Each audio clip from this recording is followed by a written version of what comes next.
آج کا پوچھا گیا سوال، برمودا ٹرائی اینگل کیا ہے؟ تو اس کا جواب یہ ہے کہ برمودا ٹرائی اینگل مغربی بحر اوقیانوس میں واقع سمندری علاقہ ہے جس کی سرحدیں امریکی ریاست فلوریڈا سے ملتی ہیں۔ سمندری آمد و رفت کے لحاظ سے یہ معروف علاقہ ہے اور اس کی اوسط گہرائی تقریباً 4 سے 5 ہزار میٹر تک ہے۔ اس کے بارے میں مشہور ہے کہ اس میں سے گزرنے والے یا اس کے اوپر سے گزرنے والے بحری اور ہوائی جہاز غائب ہو جاتے ہیں۔ مختلف سائنسدانوں نے اس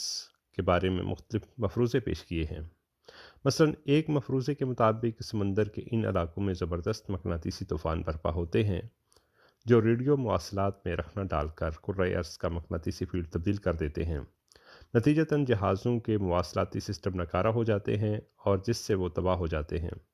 ایک مفروضہ یہ ہے کہ سمندر کی تہوں میں آنے والے زلزلے اس کا سبب ہیں، جن کے نتیجے میں سمندری تہ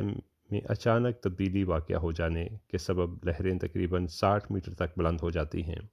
اور اس کے نتیجے میں بننے والی غار نیچے پرواز کرنے والے طیاروں اور بحری جہازوں کو اپنی لپیٹ میں لے کر فنا کر دیتا ہے۔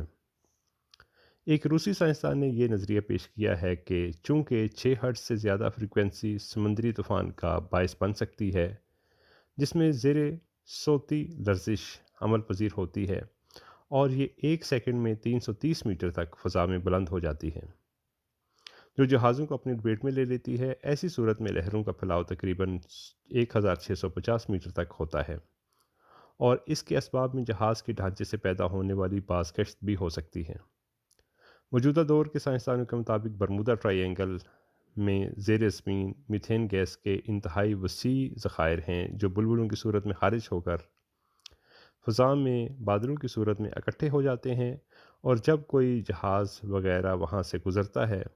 تو رگڑ اور بعض دوسرے عوامل کی وجہ سے انہیں ایک زوردار دھماکے سے آگ لگ جاتی ہے